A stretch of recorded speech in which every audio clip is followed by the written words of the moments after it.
Okay, so the thing on the website, the page on the website is not the correct page? Is that true? Yes. Oh, that's crazy. How could that possibly happen? Okay, I'll fix that when you're doing stuff.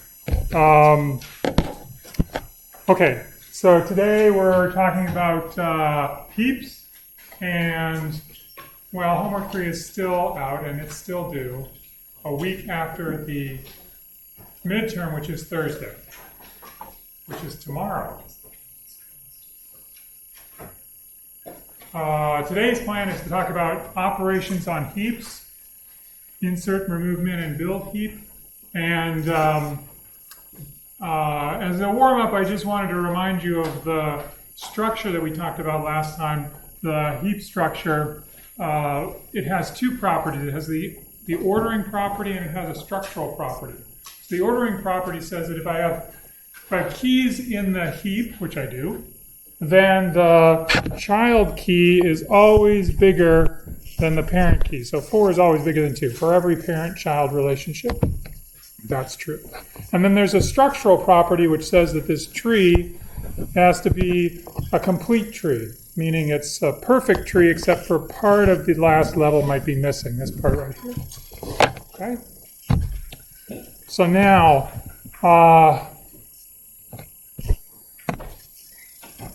I changed the indices on you. So, yay, you say. This is great. The reason I did that was to make the indices the same as Cinda's indices so that confusion doesn't happen. But maybe confusion's already happened. Anyway, so what I would like you to do for the next few minutes is figure out how to get from the, well, let's just do it. Except you guys want that website thing going. All right, we'll do it at the same time. You can figure out what the indices are for the left child, the right child, the parent, the root, and the next free position in the tree. And while you're doing that, I will try to get the website going. But I can't believe that it's not working. That's just crazy.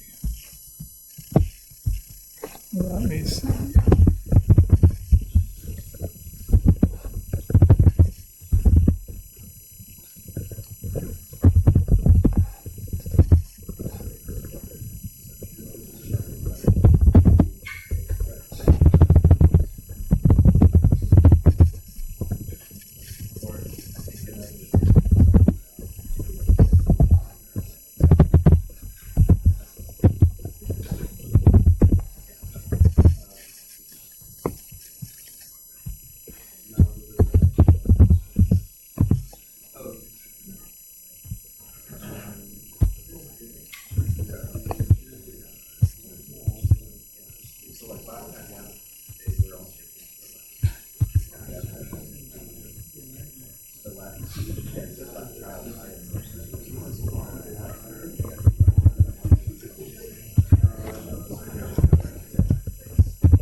It will be ready in approximately 2 minutes. Everybody done? Okay, great. Where's the left child? If the index of a node is I, what's the left child's of I's index? Don't scream all at once, because it's really deafening. Nobody? 2 times I? Oh, good. How about the right child? Oh, wonderful. How about the parent of child I, the parent of node I? How do you get from there? Come on. Here I've got a child, and I want to get to the parent. How do I do it?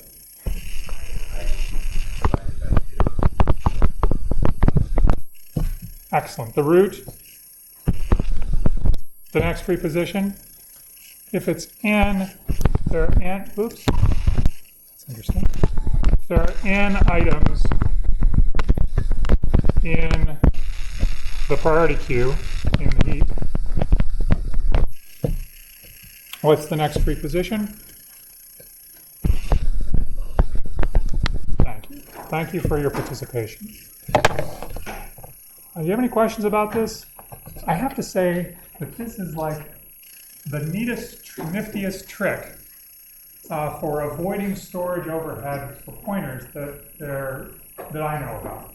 I mean, it's so simple and it's so useful. Like, I've used this many times. I do all this, anyway, you don't want to know. But anyway, I do stuff that requires this kind of thing, and I use it all the time. This is called an implicit representation of a tree. It's implicit because the structure of the tree is not in the representation of the data, it's in the interpretation of that data. So the representation is an array, but you can interpret it as a tree.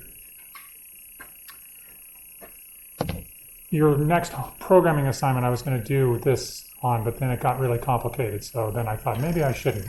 I'll just do it normal. Anyway, it's very nifty. Okay, but the problem is that now we want to know how to insert into these things, perform those operations that we want to perform on a priority queue. We want to be able to insert new items. We want to be able to remove the minimum from the thing. And those operations we're hoping are going to take how much time? If n is the number of items in the structure, in the heap, how much time are we hoping for these operations to take?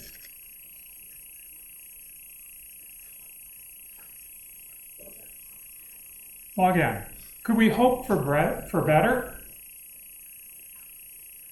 Could we hope that these operations were faster? Remove, min, and insert.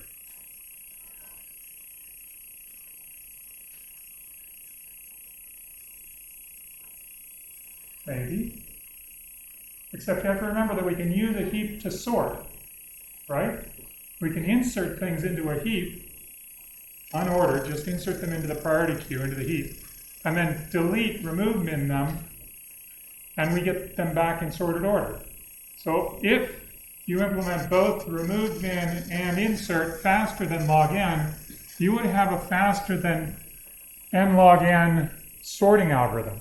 You'd have to perform n inserts and remove mins, and if it was faster than log n to perform those operations, you would faster than n log n sort. Is that possible? No, that's not going to work. You knew that because we showed that every correct sorting algorithm has to take that much time. So we're hoping for log n, so let's see if we can get it. So the idea for insert is that you stuff the new element into the bottom of the next empty spot in the complete tree so that you keep the complete property. So when you insert, you keep the complete tree property.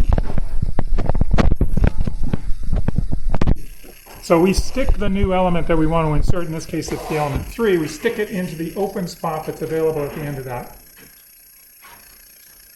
For those of you that are paying careful attention, the tree has changed from page 1 to page 2. It's different. I don't know why. Anyway, that's the way it is. Now what do?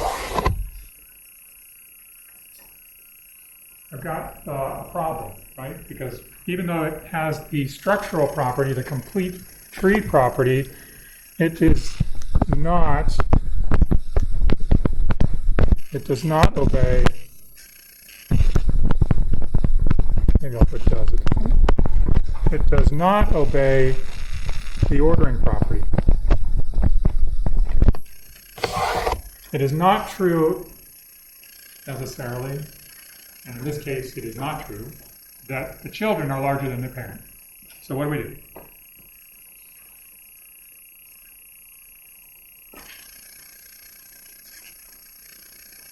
Your communication skills are great. Yeah, that's exactly what you do. Exactly what you bubble it up. You bring it up.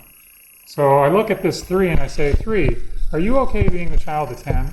And 3 says, no, I'm smaller than 10. I should be the parent. So 10 and 3 swap. Okay, now you've got this situation. Then 3 says, or 3 looks up and says, hey 5, I'm smaller than you, let's swap. Now this is interesting a little bit because if I perform this swap, am I going to ruin anything? Am I going to ruin the ordering property for another node in the tree? I mean, this node here I'm worried about. Do I have to go down into this tree here? No, because I knew 5 was smaller than that already, and so when I put 3 up there, it's still smaller, so everything's good. Everything's great, except there is the possibility that 3 should be even higher. So 3 says, hey, 4, sorry, I'm the parent, you're the child, let's go. And you swap 3 up to the top, and then 3 is at the very top, and 3 is great. 3 is happy, you can't go any farther. And it's been inserted into the tree. It's pretty straightforward, right? How much time does it take? Just looking at the picture. Height of the tree, which in the case of a complete tree is log n. So we have a log n insert. Yay. Yeah.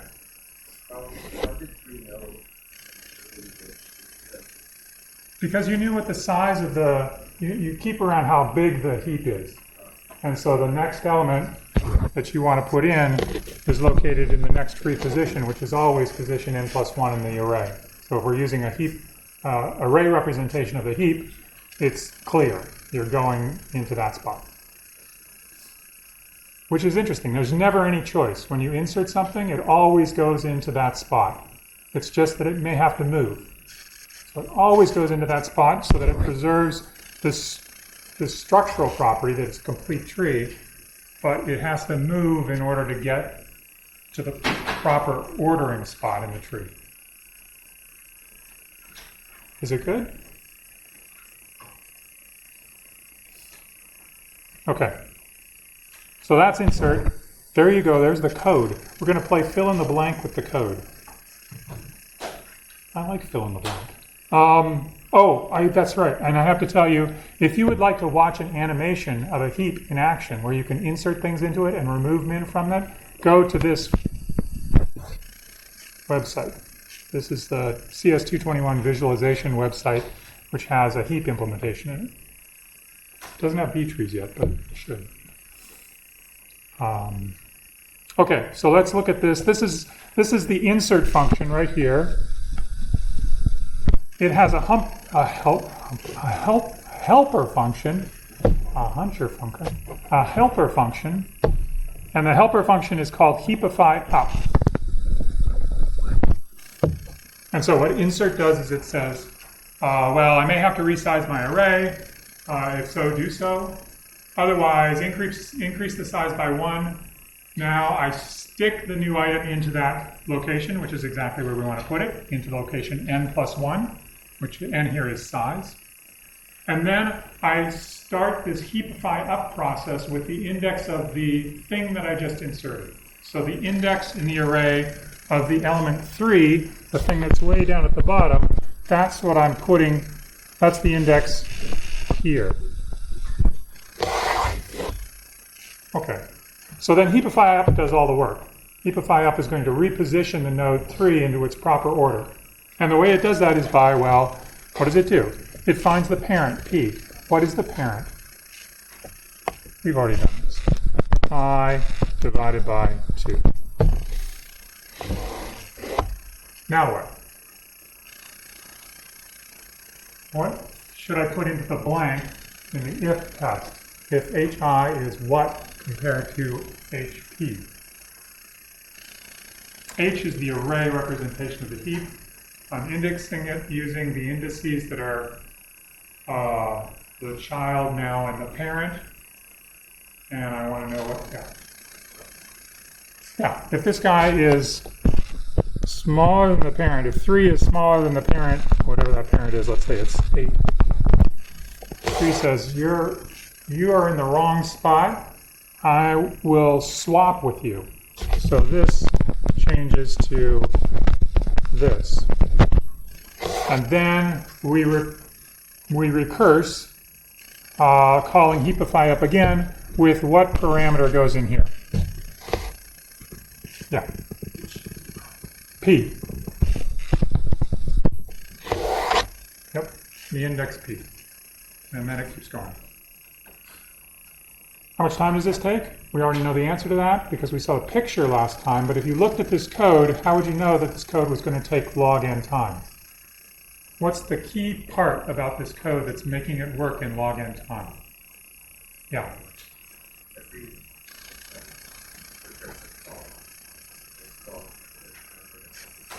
That's exactly right. So this call here, this argument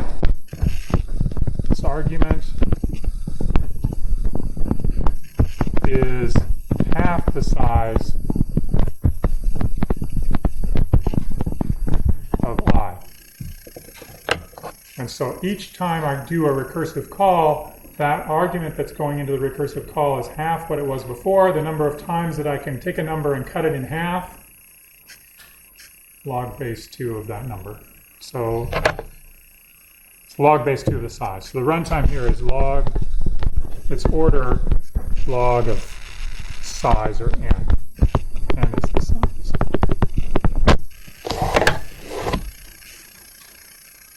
It's okay? Insert, easy, simple. Any questions about this? Heaps are really, really, really cool. Did I mention that already? Yeah. So heaps are the same thing as priority queues, right? No, heaps are an implementation of priority queue. Using this tree or That is an implementation of a heap. There's another way to do a heap, which is to do it as a binary tree.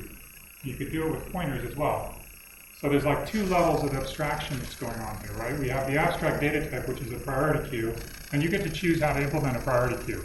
When we talked about other implementation choices, you could have chosen a simple unsorted array. You could have chosen a sorted array, or you could choose a binary tree, like the binary tree that we showed originally. We've just chosen to make that binary tree very special. And then we turned it into an array. So now you might say, well, that's interesting because we analyzed the performance when it was an unsorted array, and we analyzed the performance when it was a sorted array. This array is neither sorted nor unordered. It's ordered, but it's not sorted. It's got this funny ordering to it that makes it possible for us to perform insert, for example, in logarithmic time. It's kind of weird, right? It's cool. Okay. Next, remove. We know what's going to happen, right? You know where is the minimum in your priority queue in the heap structure. There is no mystery to this. There's only one spot it could be at. The root. And where is the index of the root? It's at index 1. So we know exactly where the minimum is. It's sitting right there. And we go in there and grab it and rip it off the top of the heap. How brutal. We haven't really ruined the ordering property. We've basically destroyed the tree, though, so this is no longer structurally a complete tree. It doesn't have a root.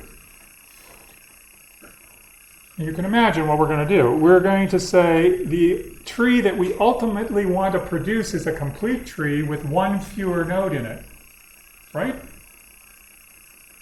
There's only one complete tree shape with one fewer node in it. And so we might as well just go right at it and pull the thing out of the bottom and bring it and slam it into the top. Okay, so we pulled the lowest thing in the tree and put it up at the top. And that restores, so this operation right here restores the structural property. Yeah. Did we choose the very last one because it's the most convenient one? No, we chose it because it's the one we have to move. Because we need to have the tree be a complete tree, have the right structural property, and the only node that's not in place in the complete tree is that last node. So we have to move that last node at some time. And so we choose to do it first. We grab it and we move it to the top to replace the empty spot where the root was. You could do it differently, but you're eventually going to have to produce a structure that's a complete tree. Also, I guess the reason you remove shadows is because not only can you fill in the gap at the top, but moving that node doesn't affect the property of the tree near the bottom. It doesn't cause any more disruption. It causes a lot of disruption. We'll see. But, I mean, I could have done something else, but it's more complicated if I do something else. It's sort of kind of nicer to do it this way, but we still have to do some work, right? Because this does not have the ordering property anymore, or it's not guaranteed to have the ordering property. So, what do we do? Well, it tells you what to do. It's written right here. You have to swap it down to its proper position. So just like we swapped up when we put something new in the tree, we put it at the bottom, we swapped it up. This one, we ripped something off the top, we swapped the bottom to the top, and we push it down. It goes swapping it down into the tree. So we compare 11 against its children. Now, which child should we swap with if we're 11? I've got two children here, 4 and 5. Which one did I swap with? 4. Why? Why not 5? Yeah, I still have to keep it being a heap. It has to have the heap property, which means that the child has to be smaller, has to be larger than the parent. And if I put up 5 instead of 4, 4 would not be happy.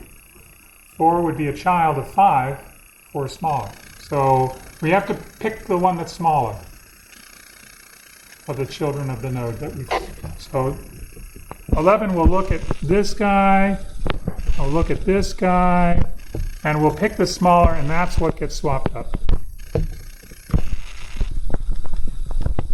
So here, pick smaller child. And if we do that, then we've restored, at least at that level, we've restored the heap property for the root node. The ordering property, heap ordering property. Yep. So originally had node that is smaller than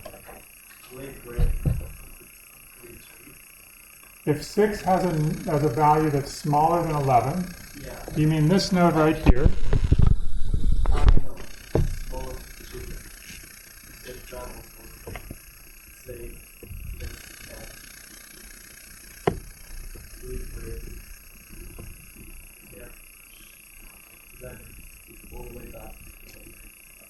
Well, not necessarily. I'm not going to go all the way to the bottom here. I'm going to now check here at 11, and it says, you mean if below 6 there was a 10? Oh, if below 6 there was a 10, I wouldn't stop. Here I stopped because, why did I stop here? Why don't I do any more swapping? Because both of the children are larger than 11. But if one of them is smaller, then I will pick the smallest of the two, and I will replace. I will do the swap. So it's always the same deal. I'm potentially a big parent, and I'm looking down at my children, and I say, are there any children that are smaller than me? And if there are any children that are smaller than me, then I should take the smallest, and I should swap with them. And then I should keep going down into the tree. I'm in the right spot.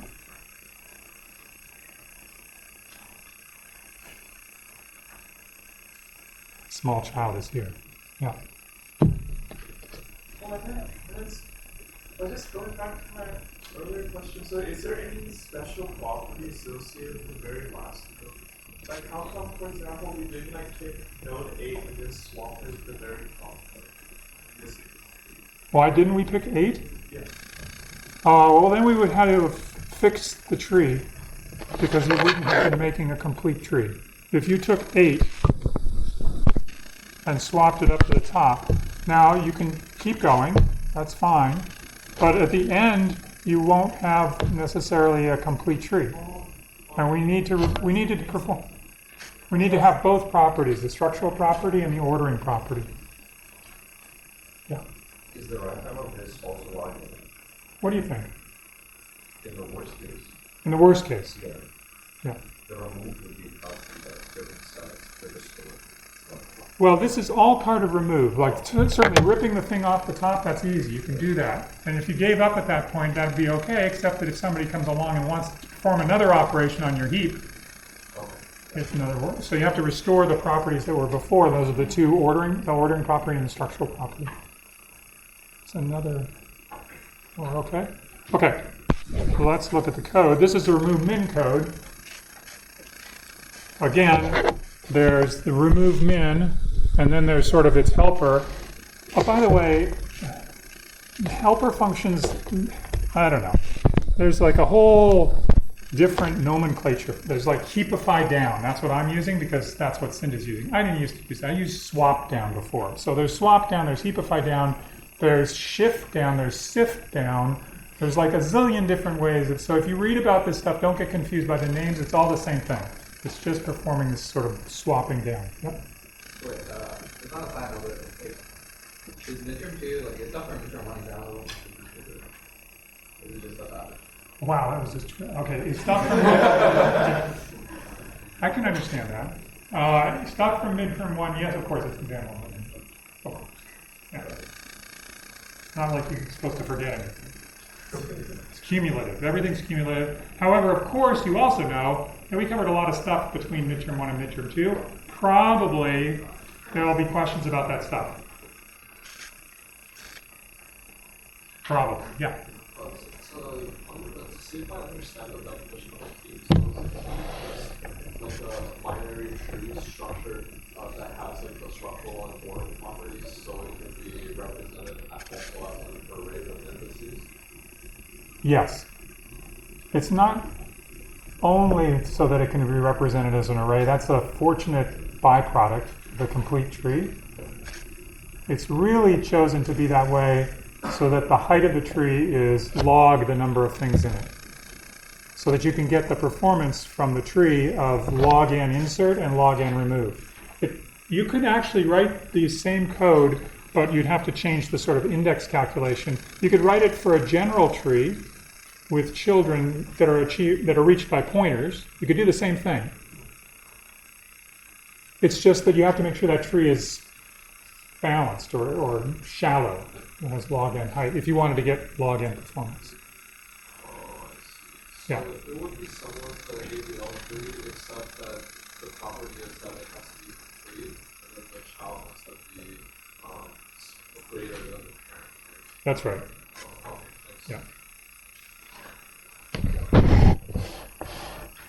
Yeah. So this is basically like an ABL tree that doesn't have the BST property.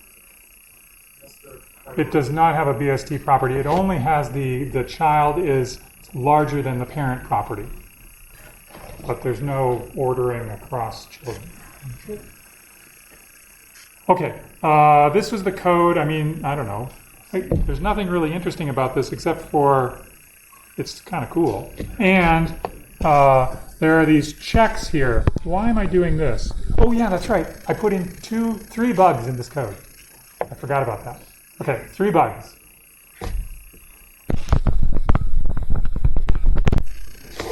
I thought this might be fun.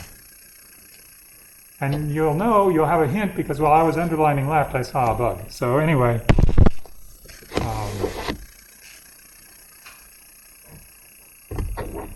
I'll let you look a little bit. One is a crazy bug. I'll tell you the first bug. The first bug that's the crazy bug is what happens if size goes down to 0? So I really shouldn't call heapify down if the size is 0. I mean, I can, but it makes no sense. And it only works if there's some value in the first location of the array, which makes this thing work. So what you should add here is if size is greater than 0, then perform heapify down. That's one. But then there's two more. Anybody see it?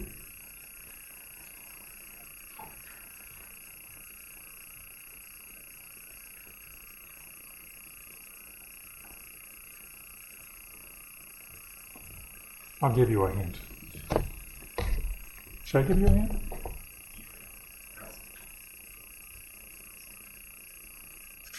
Oh no, there shouldn't be any else's here. There-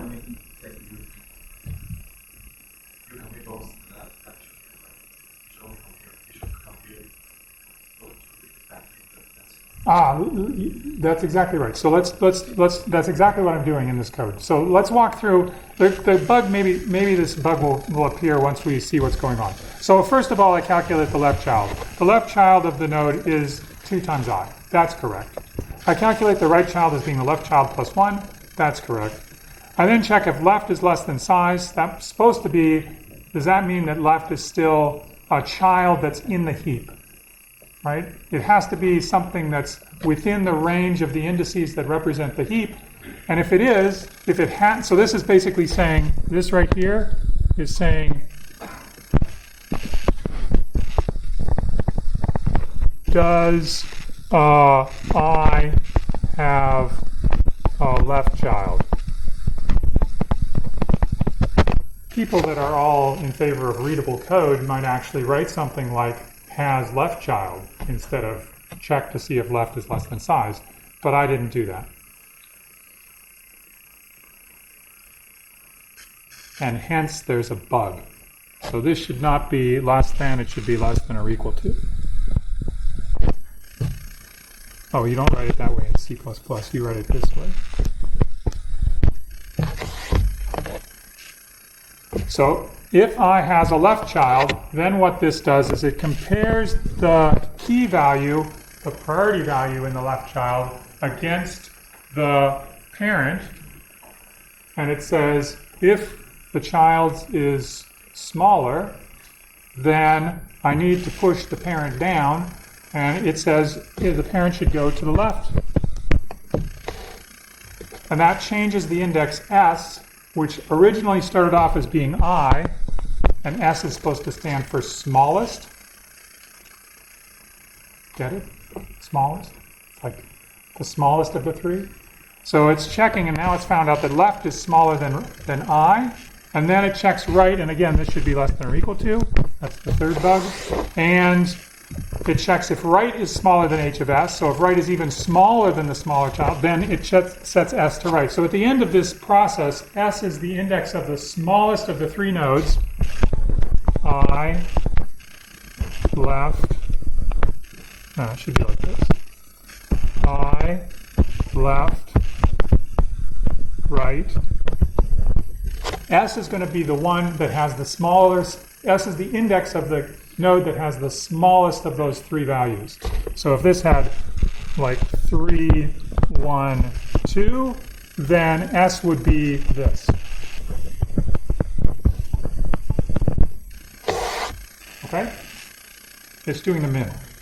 And then it checks if S is not equal to I. So if there is a smaller child, meaning that I is not the smallest thing, but one of the children is, then swap with that child. And then continue heapify down. Is it good? It's like really not very readable code, but if you read it slowly. Yep. Wait, what's the third one? 1, 2, 3. Sorry, you couldn't see that. 1, 2, 3. Unless there's another one which I haven't counted. Yep. Also, using this, here's an example. Also, we pass the index to go 3. So then after the first condition, we would have swapped 3 and 2. So 2 would go on the top. No, we wouldn't swap 3 and 2. We would set S to be 2. We set S to be the index left. Oh, and then you compare how against the right chart. Oh, Yeah. okay. Runtime?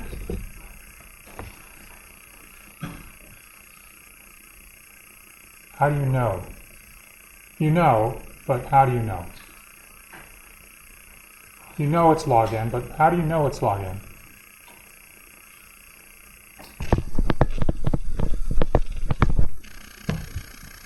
I mean, it's good that you're developing this intuition, that you can look at something and see how the algorithm is working on the structure and understand the property of the structure that will tell you how fast the code is. That's part of this course, is understanding how the structure of the data influences the running time of the program.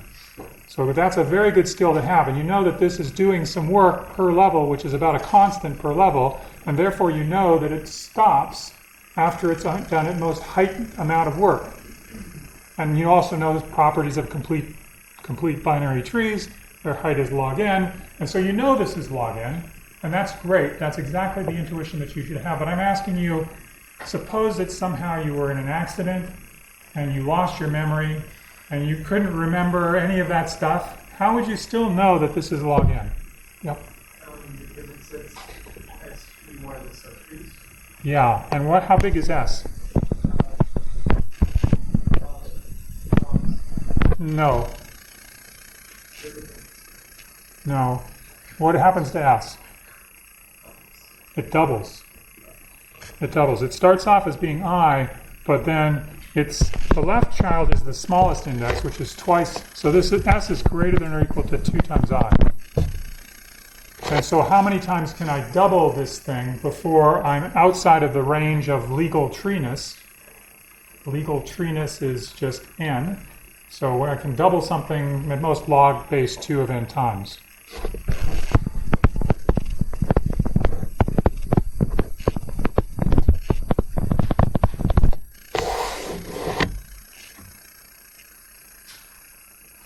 Anyway, it's good to have that check. What's going on? Everybody good?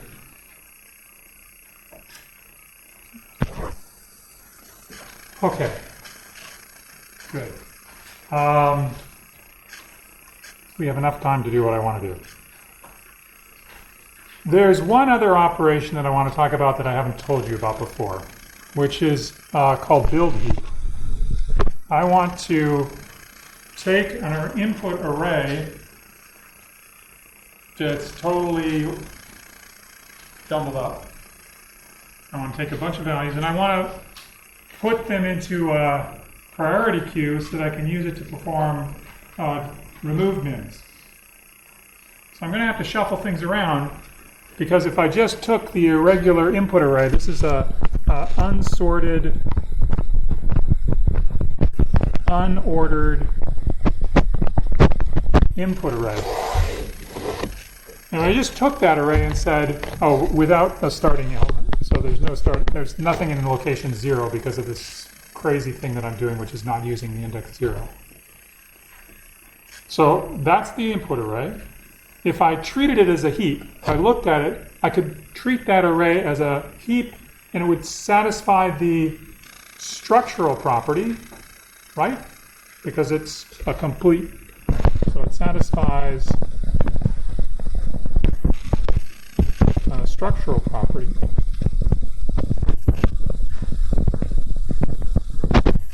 But it certainly doesn't satisfy the ordering property.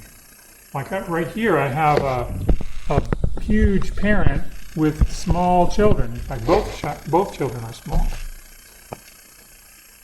So I have situations where all the red circled nodes are ones that have children that are smaller. I have a lot of them. Okay. So we have to fix the heap order property. And how do you propose doing that? I've got 3 possibilities down below, A, B, and C. Have a question? Or you have an answer? So A, B, or C?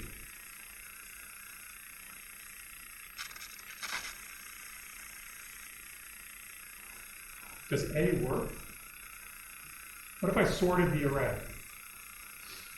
Would it have the the ordering property? We still have the structural property, but would it have the ordering property? If I give you a sorted array, and you know sorted increasing order. How many people think this would work? Sort.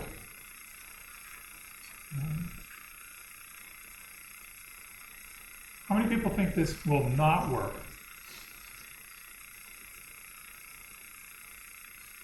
How many people are just sort of like ambivalent? Interesting. Why do you think it won't work?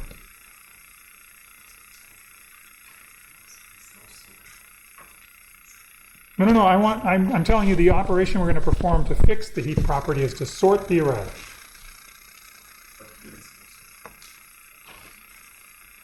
In general, heaps aren't sorted, but I'm asking you, is a sorted array a heap? Does it obey the structural property? Yes. It's an array representation of a complete binary tree. Does it obey the ordering property? Those are the only two things that have to happen.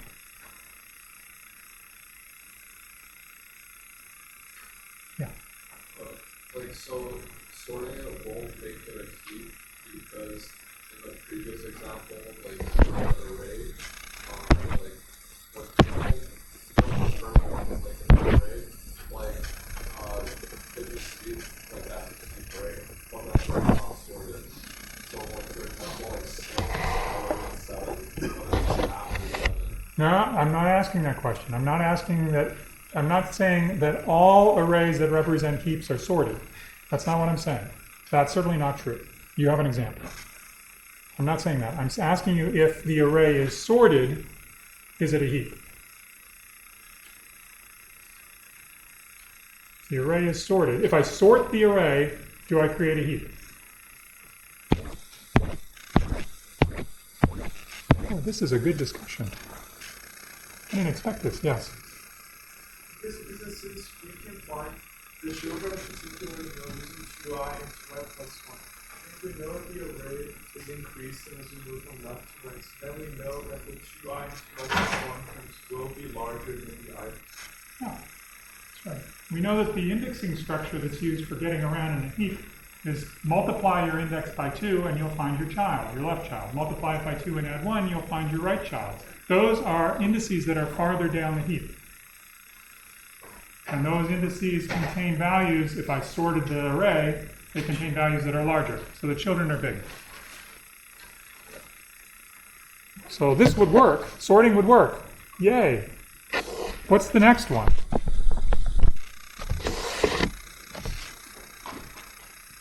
What does that look like? Well, it's taking every item in the heap. It's taking every item starting with item number 2, and it is basically inserting it into a heap, and then swapping up, heapifying up. So this one is like this. You can think of this as being insert each. What do we call these things? Priorities? I'm going to call them keys. Insert each key one at a time into a heap with one key. So it says the root is the only thing that's in there, 12 is the only thing that's in there, then it says take number 2 and insert it into the heap. And insert basically means swap up. Yeah, heapify up. So it performs heapify up to put that new inserted thing into the proper position, and then it moves on to the next element in the array, which is the element 11. So in this case, it would do this. It starts with 12, then it would insert 5, and it would produce this. Then it would insert 11, and 11 would get stuck here. Oops, that's not 11, that's 10. And it would swap up, or heapify up, but it doesn't have anywhere to go. Then it would, would just keep going, one after the other, boop, boop, boop, until it eventually produced a heap. So this is like multiple insert. This is weird. this starts at index size divided by 2. So in this case, it starts here. And it performs heapify down. So this is as if we were treating 6 as an item that we had just brought to the top of a heap and wanted to swap it down to the right position, like we do for remove. 6 in this case is not in the correct position. We would swap it with its child. But after we perform that swap, after we swapped these two, we would have a little heap that looks like this. And it just happens to be hanging off of this big tree here, but it would itself be a little heap. And this is another option for doing it. You just keep going. You go from, now you do that there, you do that here, you do that here, you do that here, you do that here, you do that here. You basically build it up from the bottom.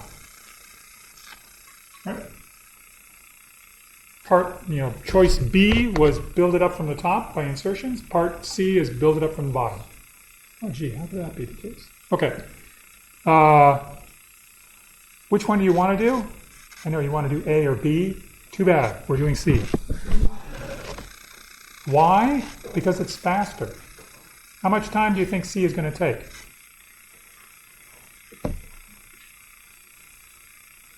Each one of these operations takes log n time. There are n operations. It takes n log n time. Why not choose A?